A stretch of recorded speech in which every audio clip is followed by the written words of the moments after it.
আমাৰ কচুলতিৰ জ্বলা ভাজি ৰেডি হৈ গ'ল। আপোনালোকে বনাই খাই চাবচোন, বহুত টেষ্টি হয় খাবলৈ।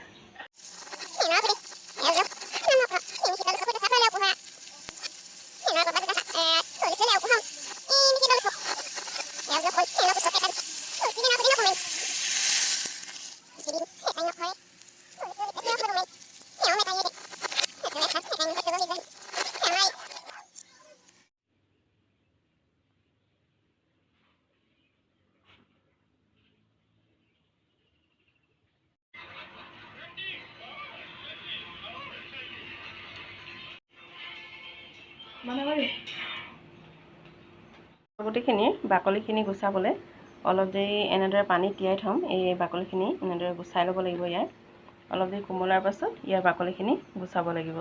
গুটিখিনি মই এনেদৰে গুচাই ল'লোঁ, ওপৰৰ বাকলিখিনি কালিয়ে গুচাই থৈছিলোঁ। এইখিনি সহজ হোৱাকৈ এতিয়া বাকীখিনি কৰি আছোঁ। কঁঠাল গুটিখিনি গুচাই আছোঁ। ভাজি জ্বলা ভাজি, আচলতে কচুৰ জ্বলা ভাজি। কচুৰ জ্বলা ভাজিকণ বনাবৰ কাৰণে মই এয়া কচুলতি লৈছোঁ। কচুলতিখিনি এনেদৰে গুচাই লৈছোঁ আৰু কঁঠাল গুটিৰ বাকলি গুচাই এনেদৰে সৰু সৰুকৈ কাটি লৈছোঁ। আৰু লৈছোঁ এটা কাজি নেমুৰ 4 ভাগৰ এভাগ আৰু 3টা শুকান জলকীয়া লৈছোঁ। এই জলকীয়াকেইটা মই পিচি ল'ম আৰু লগতে থাকিব এটা পিঁয়াজ মিহি মিহিকৈ কাটি ল'লোঁ। আৰু এইখিনি হৈছে শুকান জলকীয়াৰ গুড়ি। শুকান জলকীয়া মই এনেদৰে খুন্দি লৈছোঁ। এখন কেৰাহীত তেল দি লৈছোঁ। তেল অকণমান বেছিকৈ লাগে, কাৰণ এইখন শুকান ভাজি বনোৱা হ'ব। গৰম হৈছেই। এতিয়া মই ইয়াতে কাটি থোৱা পিঁয়াজখিনি দি দিম। একেবাৰে চিম্পল। সাধাৰণতে কচুলতি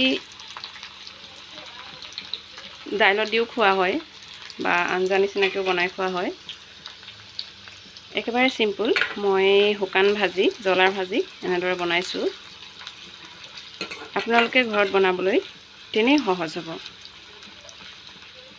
পিঁয়াজখিনি অকণমান ৰঙা পৰালৈকে ভাজিম। বেছি ৰঙা পৰিবলৈ নিদিওঁ, কাৰণ ভাজিকণতো আৰু ভাজ খাব। অলপ ভাজ খালে হৈ যাব। পিঁয়াজখিনি ভাজ খাইছেই। এতিয়া ইয়াতে মই খুন্দি থোৱা জলকীয়াখিনি দি দিছোঁ।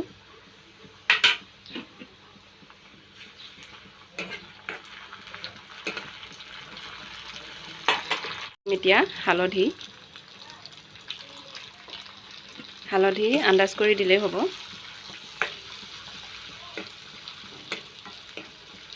হালধিটো অকণমান দিয়াৰ পাছত তেলকণত লৰাই ল'ব লাগে, যাতে তেলকণত পাক খায়।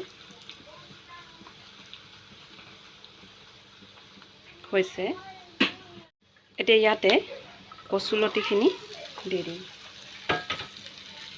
গেছটো কমাই থৈছিলোঁ, এতিয়া অলপ বঢ়াই দিছোঁ।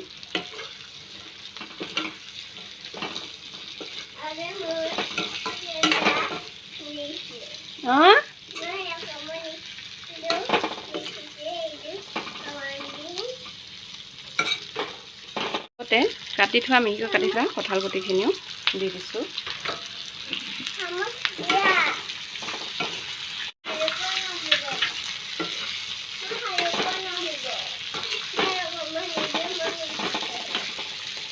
এতিয়া ইয়াতে সোৱাদ অনুসৰি নিজে আন্দাজ কৰি নিমখ দি দিলে হ'ল। ইয়াতে নিমখ দি দিম।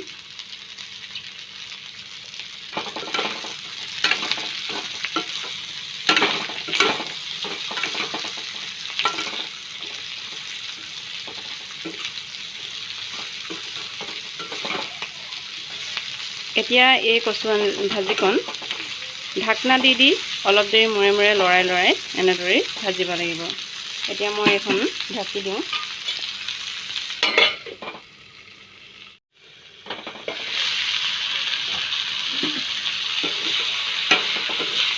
কিছু সময় মূৰে মূৰে লৰাই এনেদৰে ভাজি থাকিব লাগিব।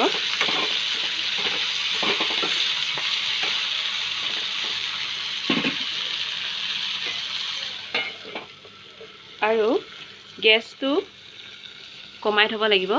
গেছটো একেবাৰে চিমতো নহয়, অলপ কমাই।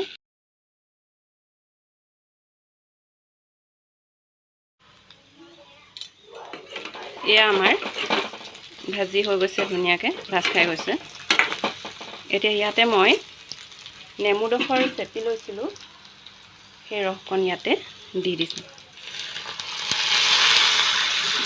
নেমুকণ এইটো কাৰণে দিছোঁ যাতে কচুকণে নখজুৱায়।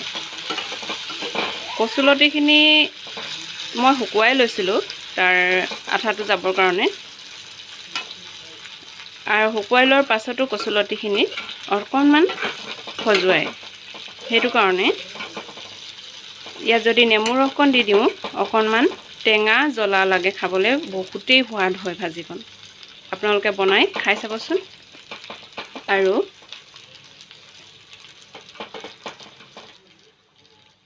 টেঙাকণ দিয়াৰ পাছত বেছি দেৰি ভাজি নাথাকোঁ, কাৰণ কঁঠালৰ গুটিকেইটা ভাজ খাই গৈছে ধুনীয়াকৈ। কচুলতিখিনি আগতে ভাজ খালে বাৰু।